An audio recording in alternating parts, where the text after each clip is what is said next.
Olá pessoal, demoramos um pouquinho, mas estamos de volta com o Openando, né? Se você der uma olhadinha na descrição do canal, você vai ver que o Openando é um canal para discutir diversos assuntos, e um deles é cinema.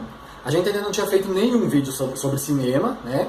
E hoje, nesse vídeo, a gente vai falar então sobre um assunto que a gente ainda não tinha discutido aqui. Eu particularmente não gostei muito não, né? Batendo um recorde aí de bilheteria, antes mesmo de completar um mês, né? A gente vai falar hoje sobre Aquaman.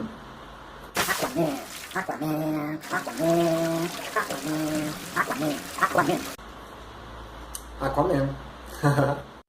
I never made it, but I know what it takes. I'm motivated by a mix of emotion. Got my statement, and I'm reading it slow so I can understand it fully. Appreciate my standing, go out of this world and right on time. Então, Aquaman, ele era um ser, né, metade homem, metade um ser das águas lá. Eles chamavam de semi-atlante, né? Era daquele povoado submerso de uma cidade, digamos assim, chamada de Atlantis. E ele tinha essa interação com os animais, né? Esse ícone, ele existe há mais de 70 anos, mas isso foi bem pouco aproveitado no filme. Algumas partes apareceu ali, ele fazendo essa interação com os animais, com peixes, com golfinhos, mas de resto isso ficou esquecido, né? Ficou focado naquela situação do super-herói, lutar pelo seu povo, tentar fazer uma defesa, defender, salvar aquela galerinha lá, como toda porcaria de filme de super-herói. Ele era conhecido como o Rei dos Sete Mares, né? E ele tinha a obrigação, fazendo a proteção da terra e das águas também. Ele era um garoto. A escolha do Jason, né? Eu achei que foi um pouquinho, ficou meio ultrapassado. Não é um preconceito, mas o super-herói ele tinha uma aparência mais nova, talvez proposital, para dar uma modificada, mas essa aparência do Jason para o papel do Aquaman ficou meio envelhecida, né? Ele serviria até para ser o pai do Aquaman, parecendo marcas de cicatriz e, né, tem um corpo, né, bacana, mas a aparência mesmo não ajudou muito para o papel do super-herói. Então, como eu disse, isso já bateu, antes de um mês, né, da sua estreia, ele já bateu 940 milhões de dólares. Isso já está sendo comparado a filmes como Titanic e alguns outros, né, que foram os que conseguiram alcançar esse alto índice já no início, né, antes de completar um mês. Um grande elenco, né, uma escolha muito boa, você via lá Nicole Kidman, Jason Momoa mesmo, Amber Heard, né, que era a gatinha dele ali, a Mera, e um elenco bem escolhido. Isso acabou, de repente, chamando a atenção. Esse recorde, batendo aí na bilheteria, tem a ver também com a chamada, né, o clipe muito bem feito, o trailer muito bem feito, e esse elenco que é muito bom. Como tá essa onda assim de filmes de super-heróis, um dia vai sair Super Mouse, Kiss Fury e Ursinhos Carinhosos, né, porque estão resgatando todos os super-heróis. Eu particularmente não sou muito fã. Não é por isso que eu fui pro cinema para procurar falhas. Foi coisa procurada. A falha ela é tão gritante que era impossível passar despercebido. Se for tentar para procurar falhas, com certeza vai ter muitas. E aí fica já uma indagação, né? Como que uma produção tão grande, tão bem feita, deixa passar umas coisas tão absurdas, né? Então, assim, mesmo não gostando muito desses filmes de super-herói, porque você nem precisa assistir até o final, você já sabe quem vai vencer, quem vai ganhar. Assim como também, se tiver uma moça envolvida perto do super-herói, ajudando ele, você já sabe que eles vão ficar junto. É tudo muito assim óbvio, né? Então eu fui pro cinema, não tinha muita coisa para fazer, gosto de cinema, aí você olha lá os filmes que estavam em cartaz, nada prestava, então vamos pro Aquaman. Nunca espero assim grande coisa de filme de super-herói, até porque você já tem o desmanche da história, e você praticamente já sabe o que vai acontecer.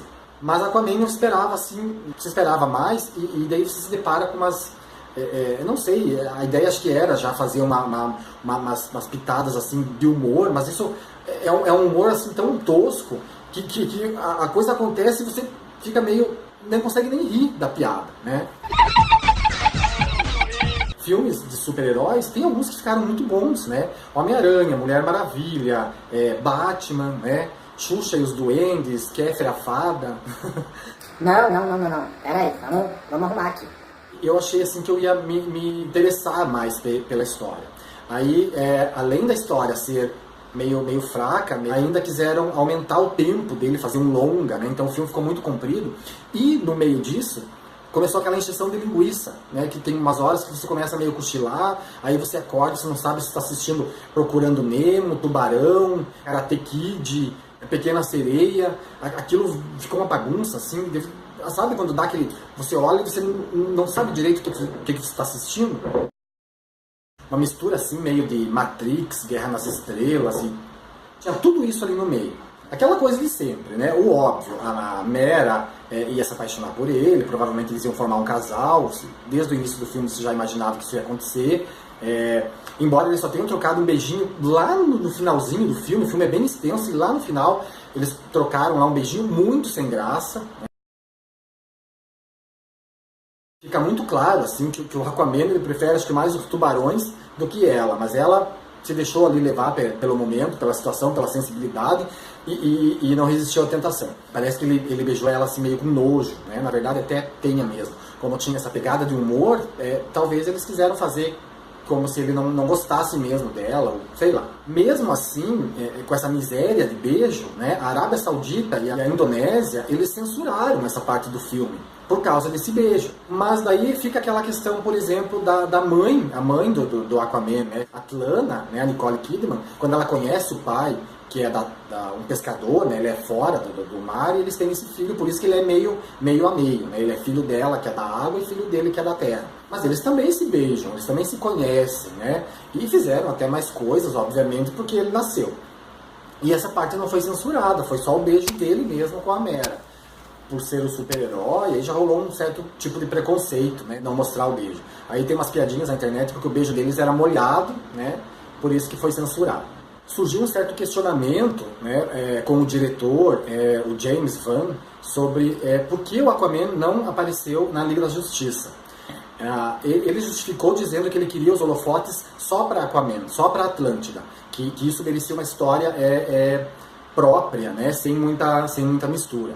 Sem dúvida que as gravações e as imagens ficaram belíssimas, né? Gravadas em três lugares, né? Terra Nova, Sicília e Tunísia, mas a maioria delas foi em estúdio mesmo.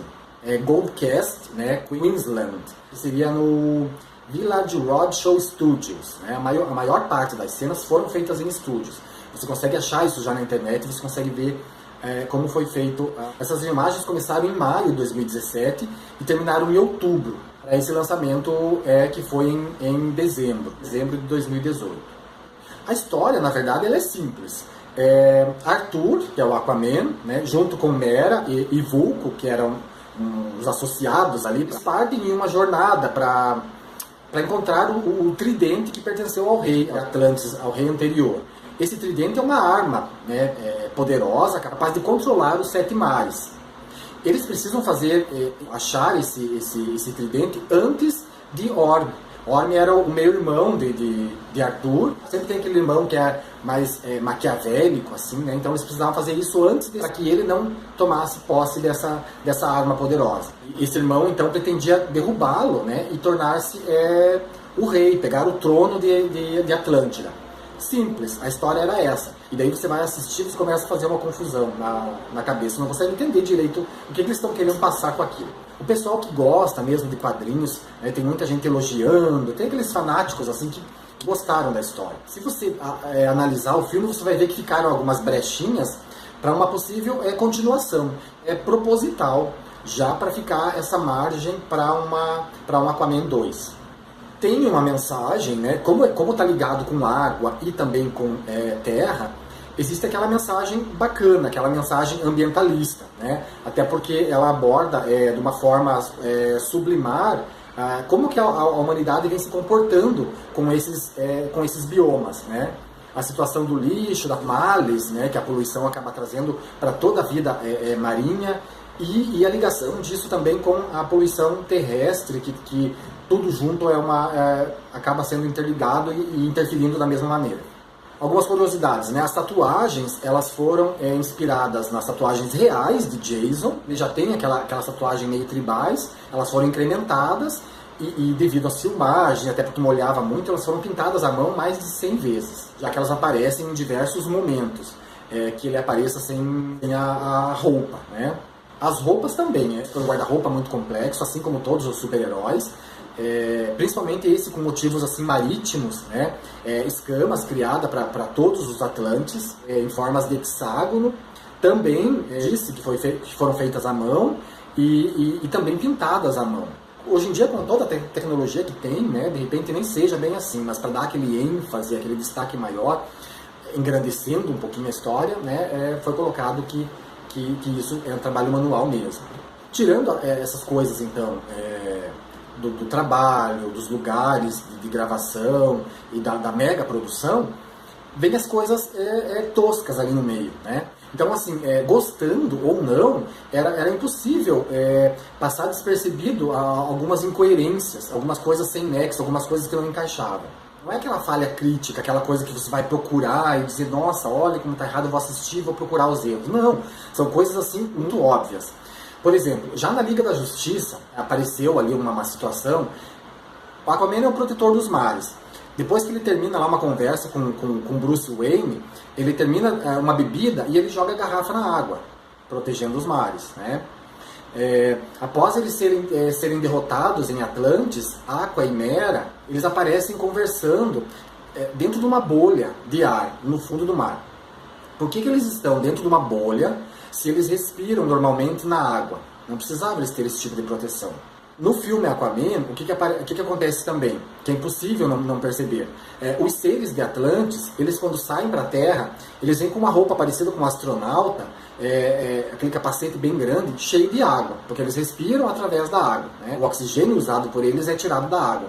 Mas a Mera, quando sai, ela não vem com essa roupa, porque é toda bonitinha, né? A gatinha da história, e ela não precisa dessa roupa para parecer o cabelo vermelho, né? Todo cacheado. Algumas vezes aparece molhada, obviamente, mas ela é um ser de Atlantis, né? Ela deveria vir também com essa roupa. E ela sai de boa na faceira e ninguém comenta, né? Não traz uma explicação do porquê que ela consegue respirar e os outros têm que vir com essa roupa. O Aquaman, tudo bem, ele é meio a meio, né? Então ele respira fora e respira dentro. Outra coisa, eles dizem que no filme, né, eles contam meio rapidinho assim, a história de como essa cidade foi parar lá no fundo do mar. Atlantis, então, ela era fora, era no seco, e ela afundou. E quando ela afundou, eles tiveram que fazer uma adaptação, esses seres se adaptaram a fazer essa respiração lá. Também incoerente isso, né? Como assim? Eles eram do seco, adaptaram para respirar no fundo da água, quando eles saíram, eles poderiam respirar normalmente também. Então ficou assim, bem sem nexo essa história aí. Uma cena assim, bem tosca e ao mesmo tempo engraçada, que aparece ali daí quando o Aquaman é menino, né? A Atlana tem o filho, daí ela precisa voltar, né? Acaba deixando ele com o pai, ele é criado pelo pai. Aí tem aquelas meio Karate Kid, assim, ensinando os golpes e correndo, aquela coisa lá de muito parecido com Karate Kid, por isso que já foi citado isso também. Aí aparece ele menino, né, na escola, o primeiro contato que ele tem, a escola tá passeando assim, fazendo aquela visita no aquário, né? Aí você vê o primeiro contato dele quando ele consegue praticamente conversar com os peixes ali, né? Os coleguinhas conseguem ver que ele tem alguma coisa diferente. Aí aparece a adolescência dele, né? Ele vai crescendo. Aí ele cresce lá num momento também que ficou assim muito original da história do Aquaman. Quando ele cresce, aparece ele nadando com golfinhos saindo para fora, saltando. E nesse meio tempo acontece o crescimento dele. Aí ele salta para fora da água, é a primeira vez que você vai ver ele adulto, né? Aí ele cai agachado, assim, de costas, né? Você vê aquele corpo grande que ele tem. Aí ele levanta com o cabelo molhado e joga aquele cabelinho em câmera lenta, assim, a filmagem de trás. Ficou muito engraçado isso. As pessoas, você ouvia as risadas da plateia assistindo, porque muito engraçado. Você espera uma chegada assim, mais triunfal, né? É o primeiro contato que você está tendo com um super-herói. E aparece daquele jeitinho ali, parecendo... Se a Isadora Ribeiro ver isso, ela vai pedir direitos autorais, porque ficou muito parecido com a abertura do Fantástico, lá dos anos 80. Sim, eu sou dos anos 80. Era criança, mas eu lembro disso. A modelo, assim, a Miss, jogando o cabelo molhado em câmera lenta. Esquisito. né, pro super-herói que você está esperando, naquele primeiro contato até. Então, assim, ele tinha uma pegada meio bobão, assim, né, ele falava meio atrapalhado, errava algumas coisas. Então eles trouxeram essa pegada meio irônica pro Aquaman, mas assim, tinha umas coisas muito sem graças e combinavam com o super-herói. Eu falei também de Guerra nas Estrelas. Tem uma hora que acontece uma luta lá embaixo, assim, uma guerra. Aí tem aqueles raios, aqueles lasers, assim, muito parecido com Guerra nas Estrelas. O Karate Kid já comentei que foi na hora do treinamento dele. Tem uma hora que que acontece uma luta, nem lembro direito o que era, que situação que era, ele precisa brigar lá com o outro, nem sei se não era o irmão dele, não lembro agora, não recordo. Tem umas cochiladas no meio do filme. Mas daí, um pouquinho antes de começar a luta, aparece um polvo batendo assim uns tambores. Uma coisa tão engraçada, porque muito típico de Procurando Nemo ou Pequena Sereia. Não em forma de desenho, polvo mesmo, né, real, mas muito tosco aquilo. Outra coisa, quando apareciam algumas cenas deles no fundo da água, era tipo um jato, assim, eles tinham um turbo que saía da ponta do pé ou do meio da bunda, não sei. Mas eles tinham um nado muito potente na água. E tem uma hora que eles roubam um barco e aparece eles velejando por cima da água, tentando chegar num outro lugar lá, com um barco roubado. Esqueceram que sabem nadar? Se eles têm toda aquela potência pela água, por que eles estão velejando por cima num barco a vela, todo atrapalhado, uma coisa meio estragada que não andava? Esse tipo de falha que ficou tão visível, né? Agora você veja bem, é uma mega produção, né? Como que umas coisas tão bestas passam, né? Ou mesmo que seja proposital, tem que ter um pouquinho de coerência. É tão fácil de se arrumar as coisas ali, opa, isso aqui tá meio estranho, tá meio incoerente, né, com a história, vamos arrumar isso. Todo filme vai aparecer falhas. Você já viu sombras, né, de câmera, coisas que caem, cenas que acontecem, pequenos erros, e eles resolvem deixar e não cortar. E algumas pessoas nem percebem isso. Depois, quando alguém coloca e faz lá um vídeo contando ou fazendo os comentários, aí você vai ver e vai dizer, nossa, eu nem percebi isso. Mas aqui tem coisas que era impossível você não perceber. Então a ideia, né, foi muito boa, assim como de todos os outros super-heróis, né? Vamos ver ainda o que mais está por vir. Mas faltaram muitas coisas, né? Coisas que poderiam estar ali no meio, dando uma intensidade para o filme. Ter aproveitado um pouquinho mais essa situação do contato dele com os seres aquáticos. Essa mensagem ambiental poderia ser um pouquinho mais aproveitada. E a própria coerência nas piadas, né? Tudo bem, quer fazer uma coisa mais cômica? Vai fazer. As coisas ficaram muito vazias, assim, a piada acontece e você fica perdido, você nem sabe se é piada ou se é um erro. Então, assim, são pequenas falhas, né? Pequenos erros que deveriam ter sido corrigidos, né? O pessoal que é youtuber sabe como funciona. Eu tô aqui gravando, passa um ônibus, passa um carro da polícia, passa uma moto, eu tenho um cuco aqui, que de hora em hora sai fazer seu trabalho, se tivesse uma arma a gente tinha dado um tiro nele, e a gente edita, você tira os erros, tira as falhas, né? Para que fique uma coisa um pouquinho melhor de assistir. Agora você imagina assim uma mega produção, né? São estúdios grandiosos e as falhas às vezes estão bobinhas e isso permanece, parece que tem uma preguiça de editar, uma preguiça de cortar. É meio que inadmissível isso. O vídeo de hoje, então, foi sobre cinema. Não esqueça de ativar as notificações para você ficar sabendo quando surgirem novas ideias e novos vídeos. Se inscreva no canal também para dar uma força pra gente conseguir fazer com que o canal, que é muito novo, cresça. Não esqueça de comentar também, todo comentário é bem-vindo, gostou, não gostou, todo mundo respeitado, como sempre foi dito aqui. Fique sabendo das novidades. Colabore com ideias de possíveis assuntos, porque o Opinando é o canal para diversos assuntos, né? E vamos aguardar aí os fanáticos, né, pelos super-heróis. Existe um indício muito grande de que em abril, agora, de 2019, chegue nos cinemas o Shazam. Não li nada muito a fundo ainda, mas o próximo filme que será lançado vai ser o Shazam. Espero vocês, então, no próximo vídeo. Continuem colaborando e dando as ideias, que são sempre muito bem-vindas. E até mais!